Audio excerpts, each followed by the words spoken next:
Dubbaka MLA కొత్త Prabhakar Reddy sir వాళ్ళ ఇంటి పేర్లు ఉన్నట్టే పబ్లిక్ ఎక్కి తిరిగే ఆర్టీసీ బస్సులు కూడా కొత్తగా ఉండాలని అంటున్నాడు.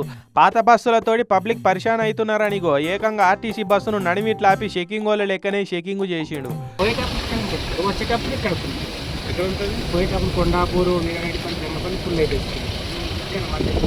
దుబ్బాక నుంచి చేగుంటకు పోతున్న ఆర్టీసీ బస్సు ఆపి చెకింగ్ చేసిండు. ఇట్లా ప్యాసింజర్లను కూడా ఎట్లున్నదమ్మా బస్సు టైంకి వస్తుందా అని అడగబట్టిండు లోపటికి.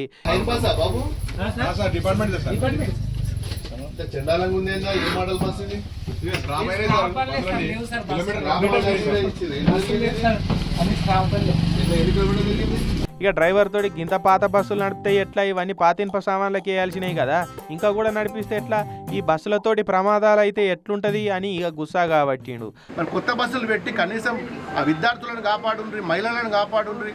పేదోళ్ళు ఎప్పటి నుంచో బస్సు మీద ఆశపడ్డోళ్ళు ఉన్నారు. వాళ్ళు బస్సు ఎక్కితే కానీ వాళ్ళకు పుట్ట గడవని వాళ్ళు ఉన్నారు. మరి వీళ్ళని కూడా గ్రహించాల్సిందిగా నేను రిక్వెస్ట్ చేస్తున్నాను. దుబ్బాకకు 70 బస్సుల దాకా అవసరం ఉంటే 30 బస్సులే తిప్పుతున్నారట.